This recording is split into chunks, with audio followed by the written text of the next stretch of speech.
আসসালামু আলাইকুম, সবাইকে স্বাগতম আমিনাস কিচেনাতে। আজ আপনাদের সাথে শেয়ার করব খিরসা সহ পাটিসাপটা পিঠা রেসিপি। এই পিঠাগুলো শুধু দেখতেই সুন্দর নয়, খেতেও ভীষণ মজার। পাটিসাপটা তৈরির অনেকগুলো টিপস শেয়ার করছি, যে কেউ এভাবে সহজে পিঠাগুলো তৈরি করে নিতে পারবেন। ভেতরটা দেখুন কতটা সফট ও খিরসায় ভরপুর। ১ কাপ নিয়ে নিচ্ছি বাজার থেকে কেনা শুকনো চালের গুঁড়ো। আপনারা চাইলে ভেজা চালের গুঁড়োও ব্যবহার করতে পারবেন। পিঠাটাকে নরম করতে দিয়ে দেব হাফ কাপ পরিমাণ ময়দা। আপনারা চাইলে আটাও ব্যবহার করতে পারেন। হাফ চা চামচ পরিমাণ দিচ্ছি লবণ, ২ টেবিল চামচ চিনি, ২ টেবিল চামচ দিচ্ছি গুঁড়ো দুধ। গুঁড়ো দুধ চাইলে বাদ দিতে পারেন, তবে দিলে অনেক টেস্টি হয় খেতে। শুকনো উপকরণগুলো ভালো মতো মিশিয়ে দিয়ে দিচ্ছি হালকা কুসুম গরম পানি। শুকনো চালের গুঁড়ো ব্যবহার করেছি, তাই হালকা কুসুম গরম পানি ব্যবহার করতে হবে। অল্প অল্প পানি দেব ও মিশিয়ে নেব। ব্যাটার বেশি পাতলাও হবে না, আবার বেশি ঘনও রাখা যাবে না। এখন ২০ মিনিটের জন্য রেস্টে রেখে দেব। এই অবস্থায় একটু পাতলা মনে হলেও রেস্টে রেখে দিলে কিছুটা ঘন হয়ে যাবে। এখন খিরসা তৈরি করে নেব। একটি হাঁড়িতে নিয়ে নিয়েছি ১ লিটার লিকুইড দুধ, ৩ টেবিল চামচ চালের গুঁড়ো, হাফ কাপ পরিমাণ দিয়ে দিচ্ছি গুঁড়ো দুধ।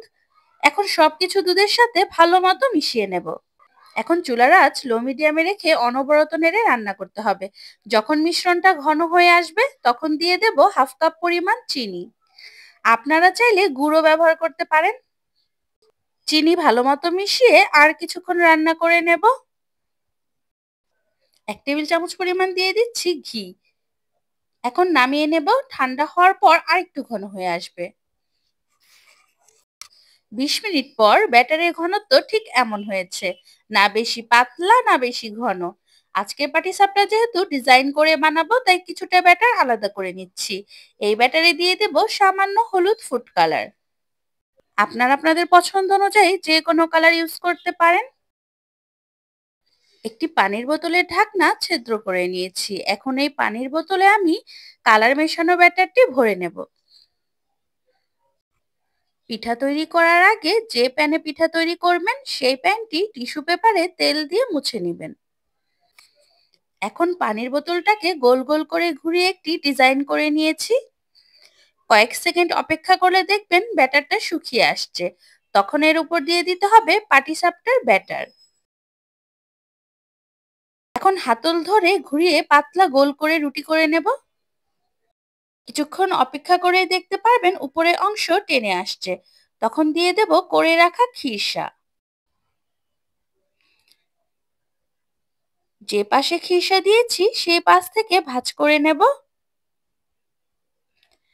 ভাঁজ করার পর দুই পাশে কিছুক্ষণ ভেজে নেব। একটি পিঠা তৈরি করে নিয়েছি, একইভাবে সবগুলো তৈরি করে নেব। দেখেই বুঝতে পারছেন পিঠাগুলো কতটা সুন্দর হয়েছে। এই পিঠাগুলো কিন্তু সারাদিন এমন নরমই থাকবে। এই শীতে একবার হলে এই সুন্দরী পাটিসাপটা পিঠা বানিয়ে খাবেন। সবাই খুব পছন্দ করবে। আশা করি সহজভাবে রেসিপিটি শেয়ার করেছি, ভালো লাগবে। সবাই সুস্থ থাকবেন, ভালো থাকবেন। আসসালামু আলাইকুম। আল্লাহ হাফেজ।